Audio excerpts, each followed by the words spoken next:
totalment la importància en el no nascut. Li dona una vida que no té perquè és un zigot quan això va succeir. Podríem dir que no es pot considerar com a vida pròpia fins al cap de 3 mesos i també entenem com a vida qualsevol cèl·lula, qualsevol zigot, també podríem entendre-ho com un organisme de vida. Amb això podríem entendre que cada volta que un home es masturba, tot el semen que hi són xiquets no nascuts, si partim d'aquesta base. Entonces, penseu que seríeu assassins de milions i milions de persones, un genocidi tremendo. O, per exemple, també hi ha molts casos en què l'òvul és fecundat i tot i així la dona té la menstruació, perquè aquest òvul es desprèn de les parets o perquè simplement no hi ha hagut una gestació sana. És a dir, que moltes voltes quan tenim la menstruació, aquest òvul també ha estat fecundat. Vull dir que jo puc ser una assassina en potència, si comencem a parlar d'aquests temes. Per tant, important remarcar que la dona és l'únic subjecte decisori, perquè ella és la que gestarà, alimentarà, cuidarà tot aquest procés que anirà més endavant. Bé, ara ja entrem en les profunditats de l'abismo i volia fer un poquet d'incís en el que és el patriarcat i el capitalisme. Jo crec que així ens trobem tots prou en casa. Crec que la majoria de gent han sobreentès què és el capitalisme i si no, al seu matí anem a buscar feina i us trobeu de cara. I el patriarcat, que jo també sobreentenc que en aquest entorn és prou conegut, és aquesta és una de les definicions que es va pactar en una de les assemblees feministes, la plataforma feminista, i entenem que el patriarcat és un sistema de relacions basades en la dominació de l'home blanc i heterosexual que domina sobre les dones, sobre altres homes, els fills i la terra. És a dir, que la dominació patriarcal, és a dir, la figura del patriarca, per dir-ho d'alguna manera, no només hi ha una submissió cap a les dones, sinó també hi ha submissió cap als altres homes. Aquests homes poden ser els fills, poden ser homes homosexuals o homes simplement que no compleixen la tendència marcada.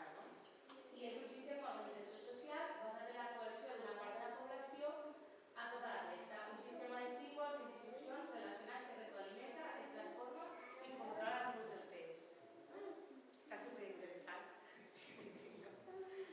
Doncs bé, el patriarcat és el que sustenta moltes de les nostres institucions, com pugui ser l'Església Catòlica, com pugui ser el propi estat espanyol o la Generalitat Valenciana. És a dir, són sistemes de dominació en què la gran majoria són homes que tenen un control sobre el poder polític, social i econòmic cap a tota la resta de la població.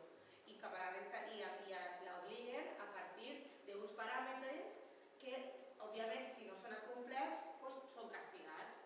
Això, explicat així d'una manera més de casa, seria, per exemple, un vocabulari que tenim molt present, doncs, no sé, marimacho, per exemple, seria una manera de castigar a la xica que no complís el rol patriarcal. O nenata, mariquita, coses així, serien una manera de castigar al xic que no complís el rol patriarcal. Ens imposen un rol sobre el nostre pensament, sobre la nostra sexualitat i sobre les nostres persones. De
de l'Estat, no?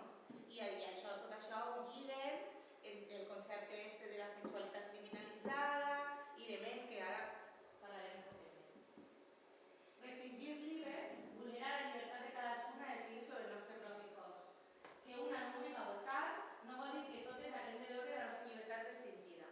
Això és molt important, perquè el fet de ser antiavortista, que s'anomena així, que en tot cas seria anti-IVE, no? Sí que restringir les llibertats de tota la resta de les persones, però en canvi estar a favor d'una IVE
són pares que es dediquen a intentar posar-se en contacte en les fàbriques de joguines i la indústria joguetera en general per a intentar seguir treballant la paritat sexual en l'educació, no? Pues si vosaltres mireu joguines dels anys 70, són molt més igualitàries que les de l'actualitat. Vull dir, en els anys 70, si tu veus un catàleg de joguines nord-americà, no, perquè sí que 70 joguines, no? Però si mires Nord-Amèrica, França i Anglaterra, les cuines són de fusta, són roges, verdes, grogues, tenen colors així molt neutrals, en els jocs de construcció es veuen a xics i a xiques jugant conjuntament, no?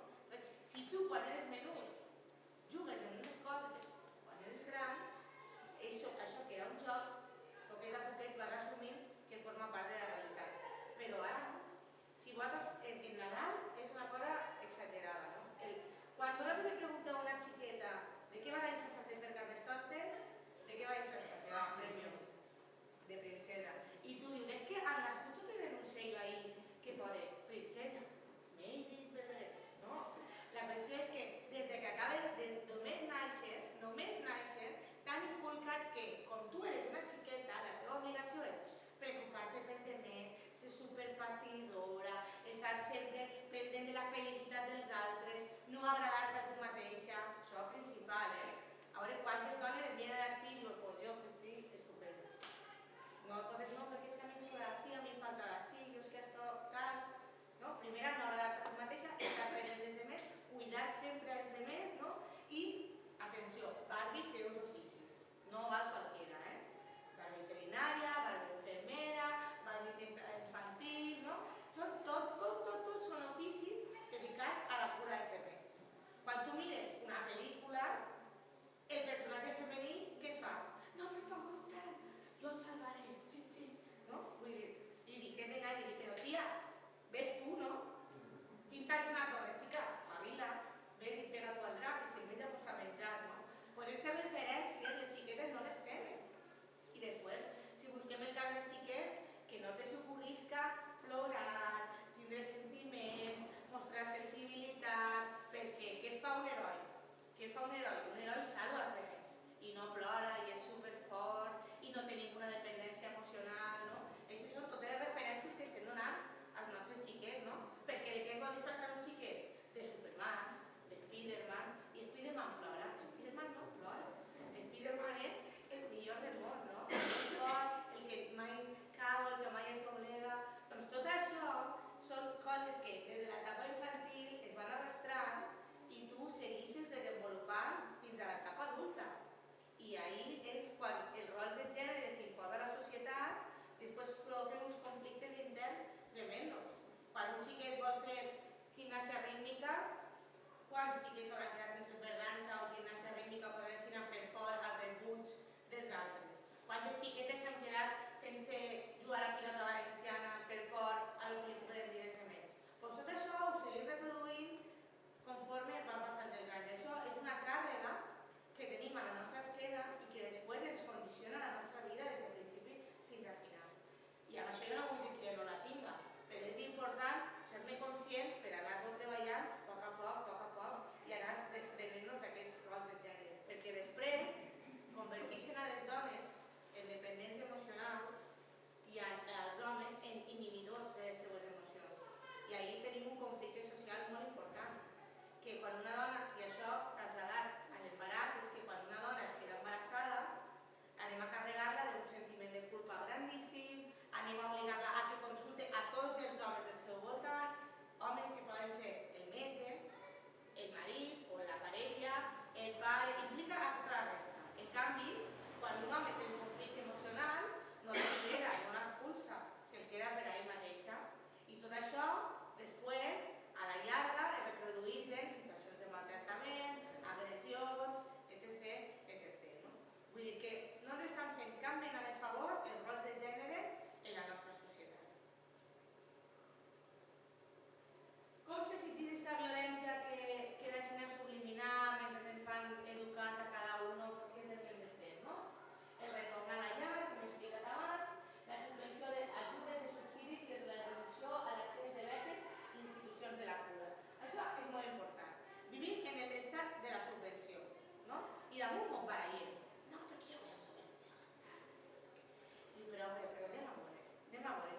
aportis moltíssim a l'Estat. A una altra de les culles t'apanyes tu, Hasta que no tingues tanta quantitat no ens interessa la teva existència.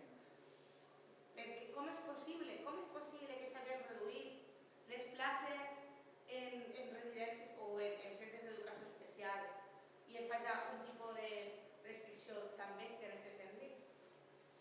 Jo penso que si ells són de moraduca catòlica i el que realment volen és augmentar la població i que tinguem xiques en país, estupendo. Però com s'augmenta la població?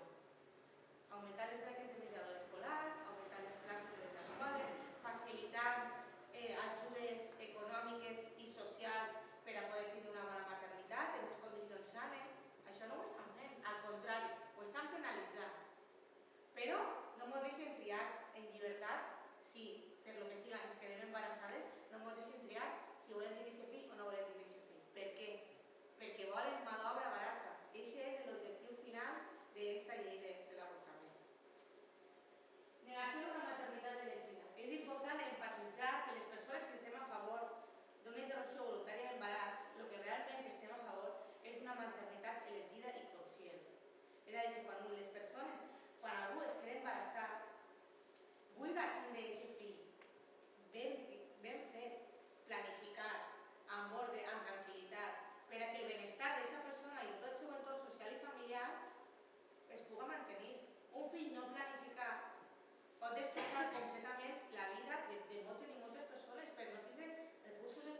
Després, si seguim, per exemple, així, garanties d'accés. Garanties d'accés, en la llei del 85, l'estat només garantia l'accés en la realització dels terminis establerts, és a dir, que totes les dones que volien avortar una volta passades les setmanes pertinents, l'estat no garantia.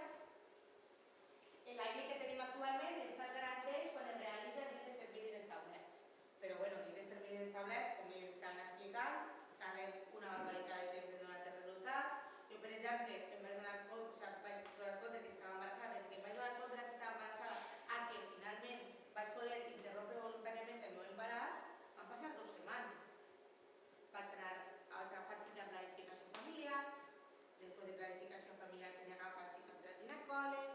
Bueno, sabeu que els especialistes així no tenen el serrida, no? Després de la ginecòloga em vaig haver de tramitar la interrupció voluntària de l'embaràs, que a part de la tramitació tenia que estar 3 dies de reflexió, 3 dies de cara castigada, per si no t'ho havies pensat. Una volta després dels 3 dies, la clínica em podia cridar. No volia dir que em cridara els 3 dies, volia dir que a partir dels 3 dies em telefonaria. Després vaig tardar una setmana a telefonar-me perquè hi havia un pont enmig cada setmana.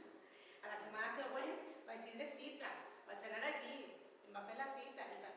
Vaig tardar pràcticament 3 setmanes més en poder fer una interrupció voluntària de l'embaràs. I estic parlant de la llei d'ara, o sigui, no ens imaginem el drama que suposarà la futura llei. Que, clar, els terminis són els terminis, no? Vull dir, els terminis són per a tu.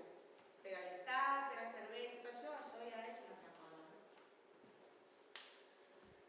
Després, en el cas de la nova llei encara no s'ha garantit ni s'ha explicat del cert com es farà. Hi ha algunes notícies, la premsa ha parlat d'algunes coses, però així a nivell oficial que es pugui llegir, com a mínim jo no he tingut accés. Se sap que en cas d'avortar necessitaràs el consentiment d'un psicòleg, d'un psiquiatre, d'un ginecòleg i d'un gabinet, però encara no s'ha especificat quin accés, com accedeixes tu a aquest gabinet d'especialistes, si són ells que tenen o no, tot aquest camí està un poc en l'aire, no? L'Estat encara no ha explicat quin serà el procés per a poder fer tot això. Bueno, així com parlàvem, el tema de l'adopció de consciència, en la llei del 85 no apareix de forma explícita, en la llei que estem vivint ara sí que apareix de forma explícita, els professionals poden tindre objecció de consciència, això a mi em pareix estupendo, jo no puc tindre objecció militar a l'hora de pagar l'impost de l'Estat, però sí que puc trobar-me un metge que ell prime la meva decisió, no? Tenim la sort de tindre un hospital relativament a prop, però imagineu que viu en un poble on tenim que fer quilòmetres i quilòmetres per a poder arribar a un ambulatori i quan arribeu resulta que el metge li diu objecció de consciència. Tens que demanar hora o cita per un altre puesto, més dies, més temps i corre que no te s'hi passe el termini, no? Vull dir que teòricament hi ha unes vies d'accés, però ningú es preocupa i es responsabilitza de que això siga real. En el tema de dies de reflexió de la nova llei que m'he explicat, hi ha la planificació de 3 persones, no? Clar, perquè la teva veu com a dona adulta i autònoma no és suficient. En el cas de la llei de 85, la decisió no recau sobre la dona, necessita una autorizació d'un metge, independentment de que siga este metge el que realitzarà l'avortament o no. Això també és molt curiós. I en la que ara, fins a la setmana 14, se suposa que no tens que demanar-li permís a ningú. A partir de la setmana 14, sí que necessites l'autorització no d'un metge, sinó d'un comitè mèdic, no? Que si tens sort que n'és una dona i que siga un poc progre, doncs encara, no? Però bueno, que no. A veure. I ara, en la nova llei de Gallardón, que van aprovar a finals de juny, això encara no hi ha una informació oficial que especifique si farà falta la implicació de terceres persones. Tot dona a suposar que sí, i per lo que ha dit la premsa dona a suposar que sí, però del cert, encara no se sap. Segurament tocarà el que hagi publicat, que és el tema del psiquiatre, psicòleg, etc. El tema dels menors. En la llei de 85, les menors necessiten l'autorització paterna, en la llei actual no, i en la llei futura sí. Així hi ha un discurs també molt... Jo he sentit a molta gent que diu, bueno, però és que eres menor d'edat,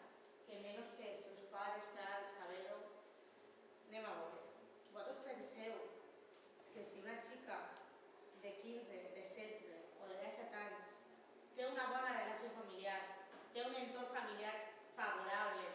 Vosaltres penseu que si es troba en aquesta situació no ho dirà als seus pares? Òbviament, clar que ho dirà. El que està fent aquesta llei és que totes aquelles xiques que tenen situacions de violència de gènere en casa, famílies desestructurades o històries vàries de l'entorn familiar, van a posar-se ahí. Van a passar molt mal perquè van necessitar l'autorització paterna per a poder realitzar la interrupció voluntària de l'embaràs. Si tu tens una família que t'apoya i que et dona, que et dona suport i que t'ajuda, òbviament recurriràs a ells per a provocar-te una interrupció de l'embaràs. Òbviament necessitaràs el suport d'aquestes persones. Però si no la tens, què? Què passa amb aquestes xiques? Què passa? Què passa si l'embaràs és d'un abús sexual d'algun membre de la teva família? Què passa amb això? Tens que denunciar-la, tens que autoritzar ton pare, tens que autoritzar ta mare. És a dir, estem desprotegint els que ja estan desprotegits. Vull dir que això del consentiment patern és una trampa tremenda. Ells ho venen com per intentar donar una autoritat a la figura materna o paterna i és mentida, és desprotegit al desprotegit.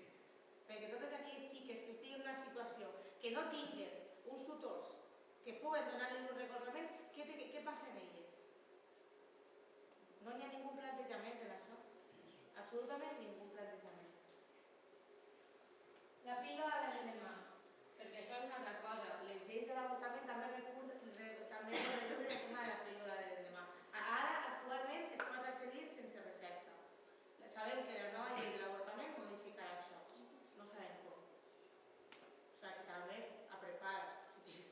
Que si trenca un condó o té una reacció al·lèrgica a l'anticonceptiu o de més, en principi, això encara no se sap com es gestionarà.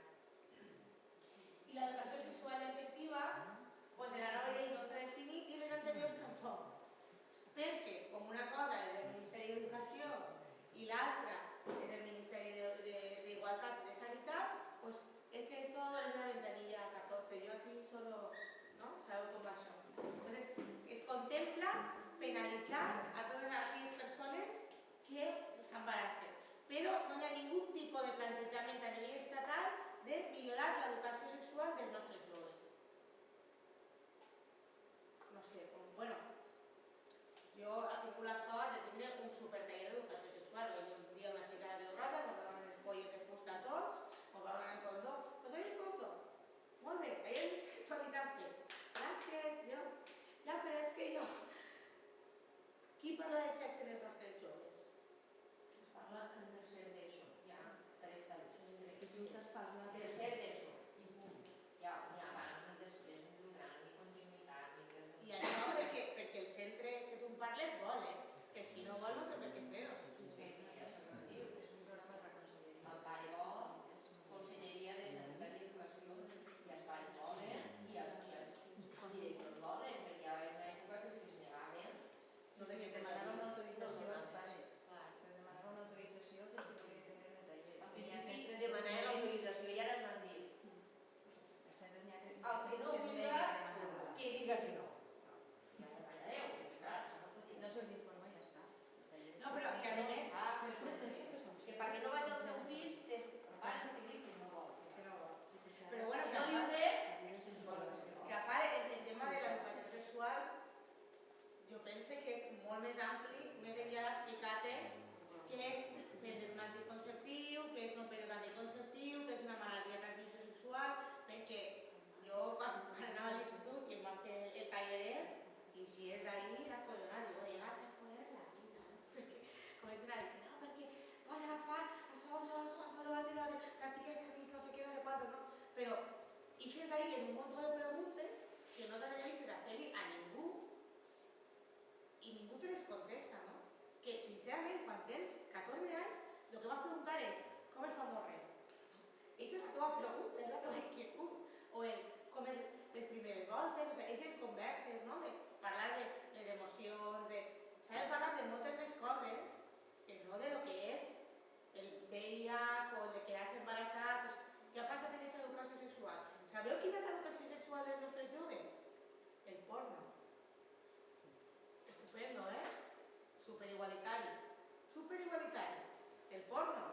porno és la primera imatge de sexe que veu un xic i, en algunes ocasions, una xica.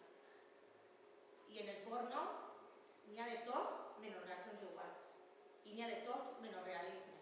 Les dones són tractades com a objectes, despreciades, insultades, d'una manera que a vegades rosa la vulnerabilitat dels drets humans, i els homes també actuen d'unes maneres agressives, despectives, vamos, lo més llunyà de la realitat. Però és que els xiquets, bueno, els joves, diuen, vale, això és follar, no? I ells entenen que això són les relacions sexuals que tindran en el futur. I després tenim tots els problemes que tenim. Perquè les xiques estan veient pel·lícules romàntiques que no tenen res que veure en la realitat, que porten l'amor romàntic a un punt totalment exagerat, i els xics estan veient porno del duro que no té res que veure en la realitat. I després hem creat dones dependents, emocionalment insegures, i homes agressius, incapaços de mostrar un mínim d'emoció. És que no estem matant no sé per què. Però penseu, bueno, i quan es fan el taller d'educació sexual es redueix a la mínima expressió. Vull dir, que fa falta educacions d'emoció, emocional, sexual. Vale, Cari, lo de follar en la dutxa està molt bé, però ben cuidado con proves perquè més d'euros has ficat una cama, no? Vull dir, n'hi ha que parlar de coses així. Clar, perquè les dones assumim el rol de submissió, perquè això no n'hem volgut parlar, però bueno, nosaltres no estem mai calentes. I els xics sempre estan calents. Cosa que és mentida. Ni un xic té ganes, ni un home té ganes de follar a totes hores, ni una dona no té ganes de follar mai. Però mireu el vocabulari popular, els acudits de la gent, les sèries de la televisió, reprodueixen aquest rol una volta i una altra. Entonces, si tu, per lo que sea, eres una chica un poc fogosa, millor que tocaris para tu, perquè a veure si escucharan que eres, ja saben lo que eres, ¿no? I si eres un xic que no té ganes d'estar tot el dia damunt de les altres, què eres? El patriarcat no ha reservat ninguna plaça benevolent a ninguno dels dos, ¿no? Vull dir, i en tot este panorama resulta que ens quedem embarassats i no podem decidir.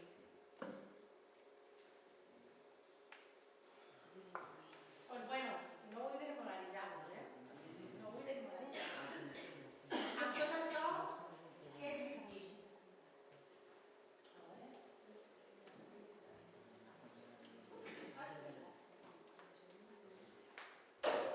La despenalització, òbviament, de l'avortament.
I replanejament del rol passiu en l'atenció primària. És a dir, quan anem al metge, no siguem aquestes persones que s'assenten ahí, que sota de parrafar i que nosaltres fem mando i ordeno i faig el que tu em dius, sinó cap a una autogestió del nostre propi cos, deixar de ser subjectes passius de la medicina, perquè nosaltres ens exposem com a víctimes vulnerables de la persona que ens trobem al davant.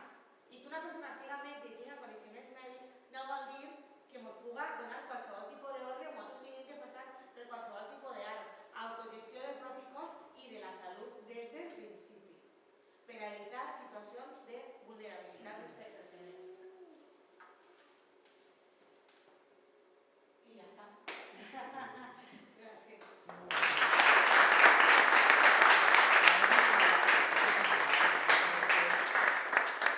Bueno, si no sé, voleu preguntar, doncs parlem. Tenia més informació sobre l'avortament a la resta del món, però dic, bueno, mira, padre Maina és així. Però no sé si voleu aportar alguna cosa. Ara m'han recordat jo de, no té res a veure, però lo de les classes de sexualitat de la meva època, jo me'n recordo que un dia, jo diria que ens van portar a l'Ajuntament. Ens van agafar tot, jo diria que sí, que ens van portar a l'Ajuntament a una sala, no l'explicació que tu dius, del condó no sé què, i ens van donar un llibret així.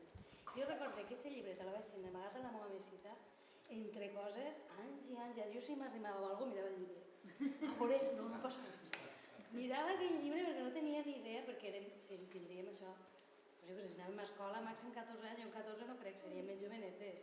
I jo recordo aquell llibre llemaga, que si fem no se podia aquell s'arrossat, mirava el llibre aquell.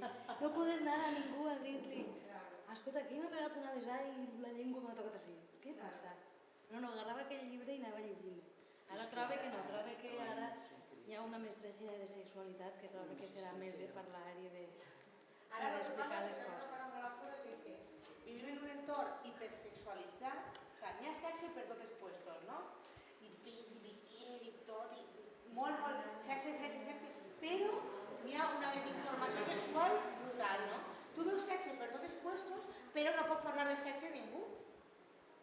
¿No? Entonces, el tema de la pornografía es molt complicat, és preocupant.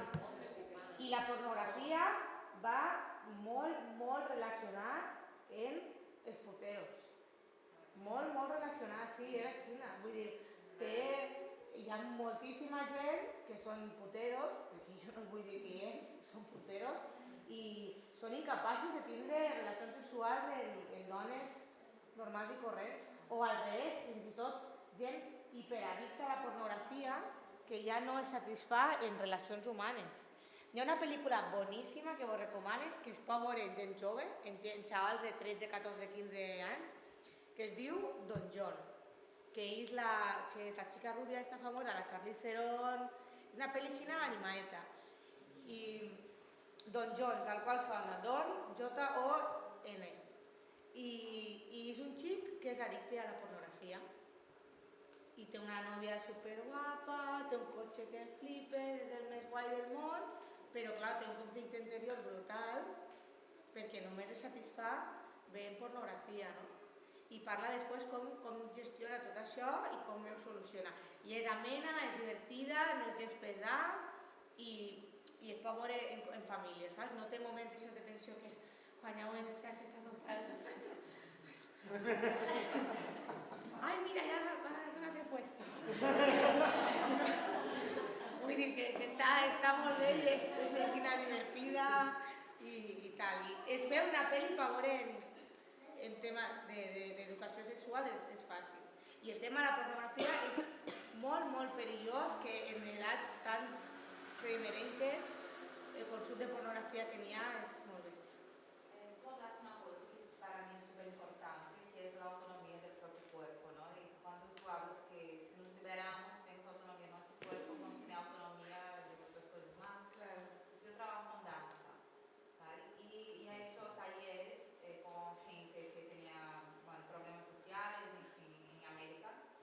Y el resultado es cuando tú puedes mirar un espejo y expresar, o sea, dejar el cuerpo fluir, te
Clar, jo faig moltes referències perquè jo soc educadora infantil, no?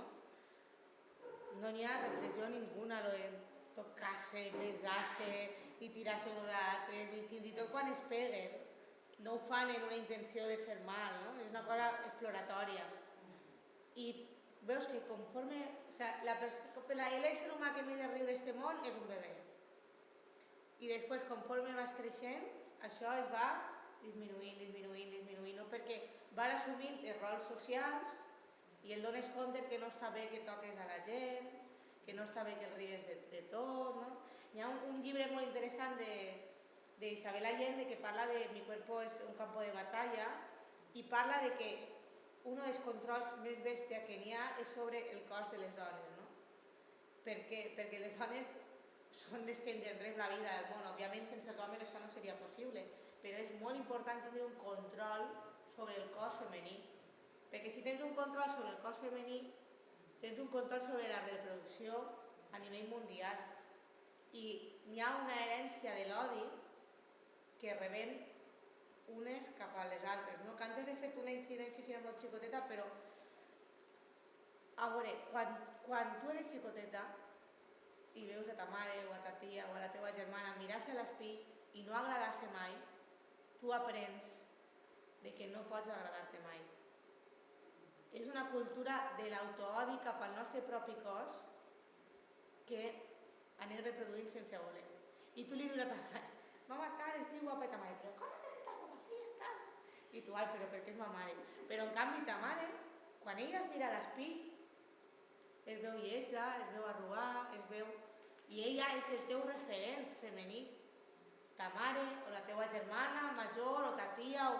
El teu referent femení adult no s'estima el seu cos. Per tant, tu assumeixes que com a dona aquest cos no te l'has d'estimar tampoc. I entonces la gran part de les dones del món tenim un camp de batalla corporal. De menjar més, de menjar menys, de portar el monyo més llarg, de portar el monyo més curt, I si la meitat de la població mundial està emmalaltida en una batalla, una guerra corporal, si no tenim una sobirania corporal, com anem a estar preocupats per altres coses? No podem. Bueno, que volia només per reforçar el que tu has dit, ¿no? Que estic totalment d'acord. Sí, yo fui a Cuba allí un tiempo y cuando llego, la primera vez que me sorprendió que las donas más gorditas van con licras bien pegadas al cuerpo. O sea, las licras no es negra para disfrazar un poco más, son como verde, chillón, naranja, rosado y súper pegadas y las tetas así que llegan a casi a la cintura, pero no importa. Y ahí con su top, con la barriga afuera, no importa, eso ahí es igual. Esto ahí se nota, para mí, ¿no? Que vengo trabajando mi cuerpo desde muy pequeña, porque se danza y tal, entonces uno tiene que hacer abdominales, tendencia con la... Y cuando yo vaya a Cuba, que veo eso igual, la revolución, también se da cuenta, veo algo ahí, es que retomar su autoestima, ¿por qué no puedo usar una licra verde? Si soy gordita, ¿no? Eso es bellísima, y me encanta, y me río, y eso es claro, el gobierno que está... Claro, porque la revolución empieza por algo personal y después es transforma en algo global, claro. O sea, y lo primer és voler-te a tu mateixa. I bueno, les dones portem una història tremenda en el tema corporal, però ara estan arrastrant els homes també, O sea, ara és al·lucinant, Perquè el capitalisme dius, que guai, la igualtat, tal, uf, que va, ja no em depile. No, ara vos depileu tots. Pero este no era el rollo, ¿no? ¿Qué me ha perdido yo, no? O sea, no, tenés que estar prima, tal cual. Y ahora, bueno, va, perfecto. No, es que ahora vos també, supermachaque, no? Ara, com el capitalisme s'ha quedat sense mercat, claro, les dones hem consumit tants productes d'estètica que ja no saben què més inventamos per a que nos comprem més coses. Pues ara, així, el tema dels homes, no? Ara està en cintura plana tal i ¿no? Tots a machacarse per ser un corazón. La figura femenina representativa eren les modelos i quina és la figura, que jo sé que ho endevineu, quina és la figura masculina, hetero a muerte i líder de qualsevol producte? Els futbolistes, Claro, és futbolista. Quin futbolista ha dit obertament, futbolista de la Lliga de l'Estat, que és homosexual? Que s'aplica. A veure, sàpiga que públicament, a veure, i per percentatge, és una qüestió de percentatge. No poden haver quasi 2 milions de federats i que ningú no sigui homosexual. Anem a veure, no. És impossible, és una qüestió de percentatge. Però, claro, quin drama suposa per al club, per a tal... Per què? Perquè tota l'estructura patriarcal s'afonaria com un cartell de cartes, no? Vull dir, és una qüestió de repressió sexual, una volta i una altra, i una volta i una altra, sense parar. La pregunta seria...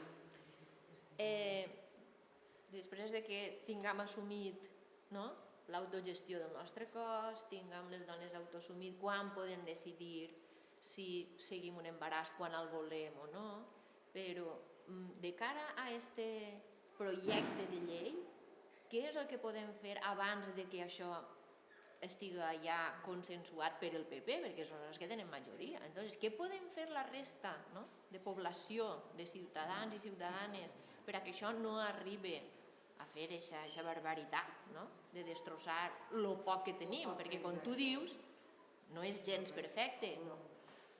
I jo que treballe pues, tropeçant-me en persones com en el cas que a tu va passar, pues la veritat és que el sents que dius, bueno, i aquesta dona ara si ha decidit que no té que anar avant, per què tenim que fer-ho tan difícil? Ja ho té difícil ara, però és que si ara ho té difícil, ho té superguapet comparat amb el que ve. Pues, primera, parlant teixint xarxes a nivell social per ajudar-nos a nosaltres mateixes a autogestionar la salut. O sigui, n'hi ha que responsabilitzar-se de la salut. No es pot delegar tot al centre d'atenció primària o al metge. O sigui, tenim que crear un teixit que ens ajude a poder gestionar-lo la nostra salut. En col·laboració i en contacte amb les persones que treballen en el sistema sanitari, com tu, és la primera. La segona, òbviament, protestant i tornant a protestar. En manifestacions, en concentracions, i encara que es penseu que és una cosa molt reduïda, fer un pedreguer, tot sempre té una rellevància i sempre tota pedra fa marge. L'altra també hi ha un col·lectiu molt interessant que es diu Women on Waves, que seria com dir dones en les ones, que és una ONG holandesa, que són les que tenen un vaixell que té un gabinet ginecològic dins del vaixell i es dediquen a anar per esports de diferents ciutats. De fet van anar a València i no les van deixar atracar, les prohibida a tirar-les pedrades, i es dediquen a anar a diferents ports, a Aràbia Saudí, a Marroc, a països on les dones tenen... Popularment en la premsa es diu que practiquen avortaments en naus internacionals. És que no només practiquen avortaments, fan atenció ginecològica, perquè hi ha dones que no tenen atenció ginecològica, no? I entonces aparquen en el port, atraquen en el port, tu puges al vaixell i el barco el du a naus internacionals i entonces en naus internacionals t'atenen. La pàgina és molt fàcil, poses Women on Waves, que és dones sobre les ones en anglès, i està en diversos idiomes. I a més, pots sol·licitar la píldora abortiva per correu electrònic, si el país on tu vius la legislació no ho permet. Per exemple, si jo visquera en l'estat francès, no podria, perquè des de la mateixa web de Women on Waves no et deixen demanar-ho. Però si la legislació del país on vius no et permet accedir a un avortament en condicions, pots demanar la píldora antiabortiva per correu electrònic. Avui en dia, el de la perxa, el d'hivern que tu dies, no és l'avortament d'avui en dia. Avui en dia l'avortament de la gent que no va al sistema a avortar és posar-se les píldores vaginals, l'abortiu. Clar, en unes condicions que no saps com, sense ningú control, i entonces t'arriba la gent per urgències en unes sangraes que estan quasi no hi salven, no? Perquè no han dit a ningú que estan embarassades ni han dit a ningú que tenen que interrompre l'embaràs. Se ho han volgut fer elles a casa fins que algú les ha vistes que estan allí mitges de sangrades, que és lo de ara, o sigui, abans era lo de la perxa i tot el rotllo, ara és el químic, que tu te'l prens a ta casa i si tens sort, Pues fer soles. pues fet a solis i ningú s'ha enterat, i si no té sort, pues potser el quedes allí si ningú el pilla. O sigui que, és que, clar, amb tanta normativa i amb tanta cosa acabarem en això, que les dones aniran morint-se dins de la casa, com antes, de tant impediment que estan posant, i això és molt greu. Hi ha que intentar crear xarxes de suport mutu entre persones que treballen en el sistema sanitari i col·lectius feministes i socials per a, entre veïns i comunitat, donar les mínimes garanties que es puguen. I n'hi ha moltíssimes persones del sistema que treballen en sanitat que veuen una aberració tremenda el que vol fer Gallardón. Els que estan fregant-se les mans són les clíniques privades de Portugal i França. Que això també és una cosa que estan fent alguns col·lectius.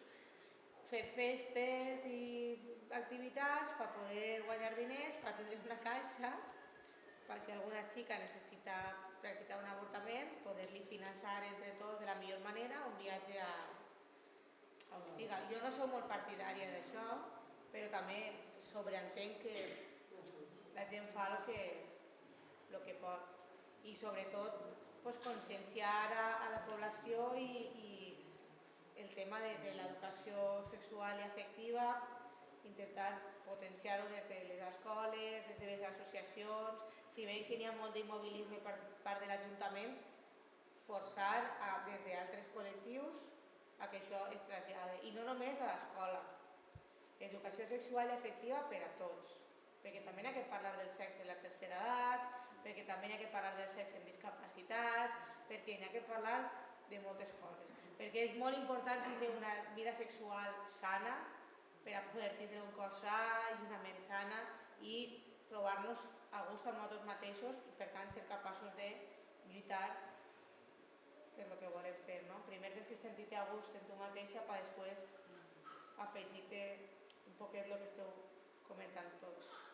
I això, hi ha diverses pàgines d'internet, l'associació La Red Feminista, des d'internet ha teixit té una assistència via correu electrònic a través de metges i infermeres, en les quals es pot parlar i de més. I també hi ha algunes pàgines de, per exemple, les duodes, que són les matrones que fan el parc natural d'assistència a casa, també tenen assistència via telefònica referent al tema de l'avortament, que hi ha per telèfon, m'he quedat embarassada, què puc fer i de més, i això. Ara mateix són els recursos que hi ha. Però que al final el que hem d'obligar és que la dona decidís si l'Estat garanteix.